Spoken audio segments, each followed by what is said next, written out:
అక్కడ సీఎంఏ చెప్తున్నారు ఆ మాట. హియర్ వీ కెన్ సీ, ఇదిగో ఇక్కడ మనం చూస్తున్నాం, ఇది ఈ ఖైబర్ పఖ్తుంఖ్వా అనేటువంటి ప్రాంతం. ఈ ప్రాంతానికి అతను సీఎం. ఇదంతా పాకిస్తాన్, ఇది ఆఫ్ఘనిస్తాన్, ఆ తర్వాత పాకిస్తాన్ మనం చూస్తున్నాం. ఈ పింక్ కలర్లో ఉంది పాకిస్తాన్, ఈ పైనంతా ఆఫ్ఘనిస్తాన్. ఇక్కడ ఎగ్జాక్ట్ బోర్డర్లో కనిపిస్తుంది మనకి, అంటే కార్నర్లో ఉంది. ఇటు ఆఫ్ఘనిస్తాన్కి ఇటు పాకిస్తాన్కి పక్కనే ఉంటుంది. సో ఈ ప్రాంతం కొంత ఇండివిజువల్గా ఉండేటువంటి అవకాశం, సహజంగా చాలా ఇండివిజువల్ రూలింగ్ అక్కడ ఉంటుంది అంటారు. అంటే అక్కడ సీఎం అయిన తర్వాత పూర్తిగా పాకిస్తాన్ చేతుల్లోనూ కాకుండా ఇటు ఆఫ్ఘనిస్తాన్ చేతుల్లోనూ కాకుండా రెండు దేశాలకి మధ్యలో ఉండడం వల్ల కొంత ఇండివిజువాలిటీ వాళ్ళకి ఎక్కువగా ఉంటుందని, రెండు దేశాల ఇన్ఫ్లుయెన్స్ ఆ ప్రాంతం మీద ఉంటుందని చెప్తూ ఉంటారు. అయితే ఆఫ్ఘనిస్తాన్కి సపోర్ట్గా ఆ ప్రాంతం స్లోగా మూవ్ అవుతుంది అని పాకిస్తాన్ చెప్తూ వస్తుంది ఈ మధ్యకాలంలో. అంటే ఆఫ్ఘనిస్తాన్కి అనుకూలంగా వ్యవహరిస్తున్నారు వాళ్ళు, ఆఫ్ఘనిస్తాన్ ఉగ్రవాదులు లోపలికి ప్రవేశిస్తుంటే, దేశంలోకి ప్రవేశిస్తుంటే వీళ్ళు హెల్ప్ చేస్తున్నారు అని చెప్పేసి పాకిస్తాన్ బ్లేమ్ చేస్తూ వస్తుంది.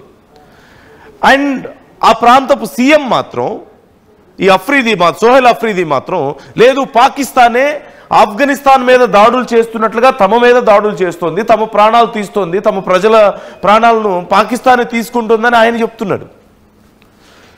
So this is Pakistan is in last point of democracy. ఒక మాటలో చెప్పాలంటే అది కూడా పోయింది. There is no more democracy in Pakistan. ఇన్ని రోజులు కనీసం ఏదో ఒక ప్రతిపక్షం లాంటిది ఏదో ఉండేది అక్కడ, కొంతమంది మాట్లాడేవాళ్ళు. ఇప్పుడు పూర్తిగా ఆర్మీ రూల్ వచ్చేసింది. అండ్ మనందరికీ తెలిసిందే, వాళ్ళ ఆర్మీ చీఫ్ పూర్తిగా తన ఆధీనంలోకి దేశాన్ని తీసుకోవాలని ప్రయత్నిస్తూ ఉన్నాడు. గతంలో ట్రంప్తో కూడా ప్రయత్నించాడు మునీర్, ట్రంప్తో మాట్లాడడం. ట్రంప్ కూడా దానికి సానుకూలంగా స్పందించారు అనడానికి ఒక సంకేతంగా కనిపిస్తోంది. అండ్ సోకాల్డ్ అగ్రదేశం ఇప్పుడు ఇక్కడ ఇంత జరుగుతుంటే ఏం చేస్తుంది? ప్రపంచ దేశాల్లో శాంతి నెలకొల్పేటువంటి అగ్రదేశ నాయకుడు ఏం చేస్తున్నాడు? పాకిస్తాన్లో ఒక మాజీ ప్రధాని ప్రాణాలు తీసేశారు, అతన్ని మర్డర్ చేశారు అంటూ ఇంత పెద్ద ఎత్తున ఆరోపణలు వస్తుంటే వేర్ ఈజ్ హీ నౌ? వాళ్ళతో ఫ్రెండ్షిప్ చేస్తున్నాడు కదా, పాకిస్తాన్తో ఫ్రెండ్షిప్ చేస్తున్నాడు కదా. There is no concern about people of Pakistan. ప్రపంచ దేశాలకు నేను పెద్దన్నా అని చెప్పుకొని, నేనే అన్ని దేశాల యుద్ధాలను ఆపుతున్నానని చెప్పి, అసలు నిజమైన ప్రజాస్వామ్యానికి నేను కృషి చేస్తున్నాను, శాంతికి నేను కృషి చేస్తున్నానని చెప్తున్న అమెరికా ఎక్కడ ఇప్పుడు కనీసం? There is no one talking about Pakistan.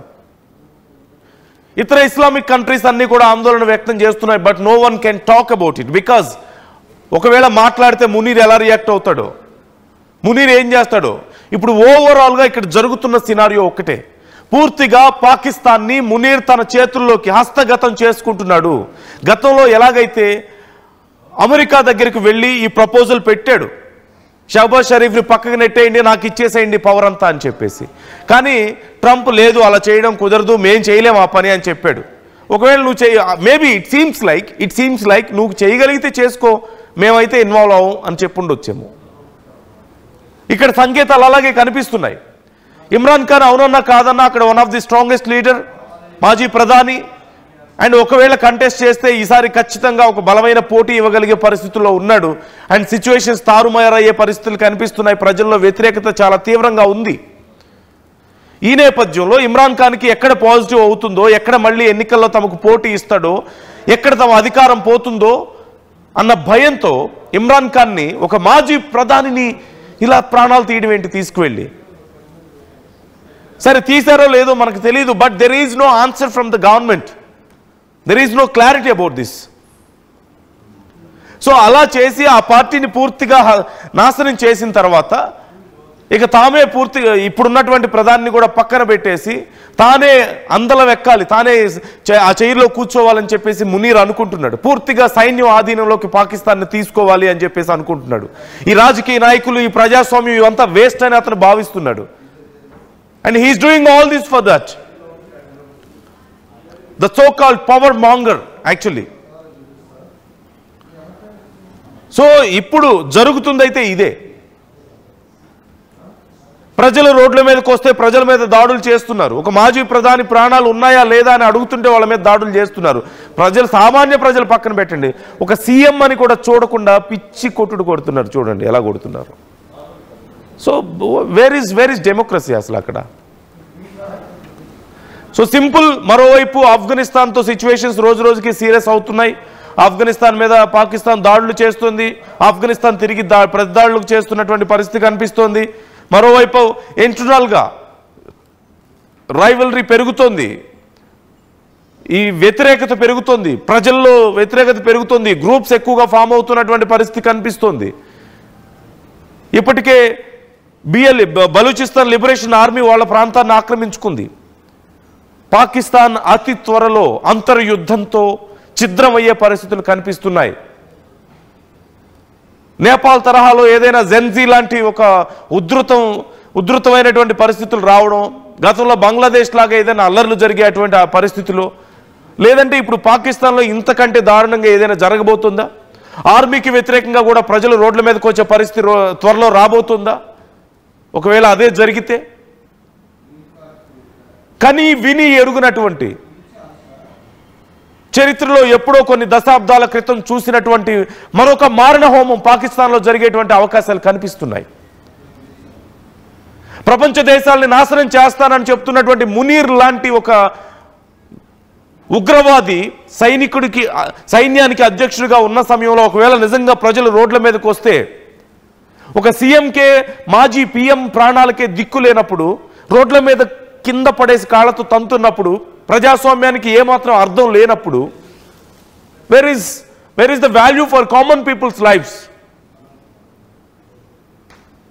కొన్ని వేల మందిని కాకపోతే లక్షల మందిని అవసరమైతే పాకిస్తాన్ని నాశనం చేయడానికైనా మునీర్ సంసిద్ధం అవుతాడే తప్ప ఈ పవర్ని, ఈ అవకాశాన్ని వదులుకోవడానికి సిద్ధం అవ్వడు.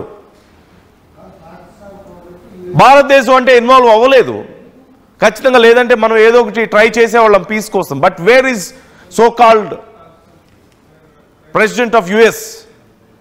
ఏం చేస్తున్నాడు? ఇంత జరుగుతుంటే ఒక్క మాట మాట్లాడలేకపోతున్నాడే. ఇది మౌనం అర్ధాంగీకారం అంటారు కదా, ఇది పూర్తి అంగీకారం. ఇక్కడ పాకిస్తాన్లో పవర్ని దక్కించుకోవడానికి ప్రయత్నిస్తున్నటువంటి మునీర్కి ఇది పూర్తి అంగీకారంగా కనిపిస్తుంది from US. And there is no Islamic country. ఈ విషయం మీద రెస్పాండ్ అవుతున్న కంట్రీస్ ఏమున్నాయి? ఎవరు మాట్లాడుతున్నారు? కొట్టుకు చచ్చిపోతుంటే, మాజీ ప్రధాని ప్రాణాలకి దిక్కు లేకపోతే, ఒక పార్టీని అసలు లేకుండా చేద్దామని చూస్తుంటే, ప్రభుత్వాన్ని కూలదేసి ఆర్మీ తన చేతుల్లోకి అధికారాన్ని తీసుకోవాలని చూస్తుంటే, there is no Islamic country raising their voice. Where is America here? భారతదేశం మాట్లాడలేని పరిస్థితుల్లో ఉంది. మన పక్క దేశంలో, మన దాయాది దేశంలో ఇలా ప్రజల ప్రాణాలకి, ప్రజాస్వామ్యానికి ఇంత దారుణమైనటువంటి ట్రీట్మెంట్ ఉంటుంటే, సో ఇప్పుడు అందరూ కలిసికట్టుగా ఈ విషయంలో రెస్పాండ్ అవ్వాల్సిన అవసరం ఉంది. రేపు పూర్తిగా మునీర్ చేతుల్లోకి నిజంగా అధికారం పోయిందంటే అతను చెప్పిందే చేయొచ్చేమో. చెప్పాడు కదా, మా దగ్గర న్యూక్లియర్ పవర్ ఉంది, ప్రపంచాన్ని, సగం ప్రపంచాన్ని నాశనం చేయగలిగే శక్తి ఉంది, మేమే గనక పోయే పరిస్థితి వస్తే పూర్తిగా ప్రపంచాన్ని నాశనం చేస్తానని చెప్పలేదా? సగం ప్రపంచాన్ని నాశనం చేస్తానని చెప్పలేదా? Who is going to stop him? అప్పుడు ఎలాంటి పరిస్థితులు వస్తాయో తెలీదా? ఐ డోంట్ మీన్ ఇండియా ఏమి చేయలేదని కాదు ఇక్కడ ఉద్దేశం. కానీ అలాంటిది ఒక యుద్ధ పరిస్థితి వస్తే, న్యూక్లియర్ వెపన్స్ వాడే పరిస్థితి వస్తే నష్టం ఇరువైపులా ఉండే అవకాశం ఉంటుంది. Why should we lose our life, our people's lifes? Or మనకెందుకు నష్టం జరగాలి అసలు ఏ రకంగా అయినా సరే? ఇదేదో సుదూరంగా కనిపిస్తున్నటువంటి ఫ్యూచర్ కాదు, ఇట్స్ వెరీ నియర్ ఫ్యూచర్. పరిస్థితులు ఇలాగే ఉంటే పాకిస్తాన్లో అతి త్వరలో జరగబోయేటువంటి పరిణామాలే ఇవన్నీ కూడా. మనం సినిమాల్లోనూ ఎక్కడో చూస్తూ ఉంటాం అలాంటి ఒక ఉత్పాతాలు, విపత్కర పరిస్థితులు మనం చూస్తూ ఉంటాం ఎక్కడో సినిమాల్లో, దేశాల్లో జరిగేవి. కానీ now it's going to happen in front of our eyes. We are going to witness a worst tragedy in the world. ఒక దేశం మొత్తం నాశనం అయిపోవడాన్ని మన కళ్ళతో మనం చూసే పరిస్థితి అతి త్వరలో వచ్చే అవకాశం కనిపిస్తుంది. And it's going to cause more danger to the world. So it's time to realise, అందరూ రియలైజ్ అవ్వాల్సినటువంటి సందర్భం. So let's hope everybody react on this. Let's hope America should react on this. India react అవ్వాల్సిన అవసరం ఉన్నప్పటికీ కూడా అవ్వలేని పరిస్థితి ఇక్కడ కనిపిస్తుంది. పాకిస్తాన్లో ప్రజాస్వామ్యం రీస్టోర్ అవ్వాలని కోరుకుందాం, పరిస్థితులకు నార్మల్ అవ్వాలని కోరుకుందాం. We don't want the tragedy anymore. So try to comment your opinions. మీరేమనుకుంటున్నారు, ఏం జరుగుతుంది, ఏం జరగబోతుంది, కామెంట్ చేసే ప్రయత్నం చేయండి.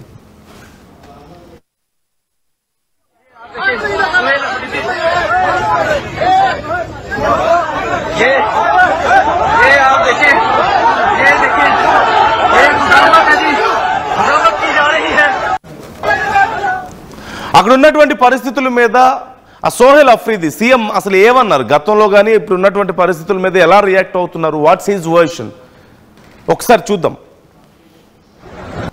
आखिर में मेरे सेहतमंद पख्तूनों 78 साल से जो माइंडसेट कमाइयों को पाकिस्तानी ही नहीं समझ रहा था, इमरान खान ने मेरा नाम देकर उस माइंडसेट को चैलेंज किया है। वो माइंडसेट जो हमें पाकिस्तानी नहीं समझ रहा था, मेरे पख्तूनों ने अल्हम्दुलिल्लाह मुझे वज़ीर आला बना दिया है इमरान खान की वजह से, अल्हम्दुलिल्लाह। मेरा साथियों, उस माइंडसेट को मैं भी चैलेंज कर रहा हूँ, मेरा लीडर भी चैलेंज कर रहा है। आप लोगों ने मुझसे वादा करना है, अगर मैं आपके दरमियान रहा तो इंशाअल्लाह ताला आप लोगों का सर कभी झुकने नहीं दूंगा। लेकिन अगर मैं आपके दरमियान नहीं रहा तो आप वादा करें, आप ला इलाहा इल्लल्लाह में ईमान रखने वाले हैं, आप इनके सामने नहीं झुकेंगे, खड़े रहोगे ईमान के साथ, यकीन के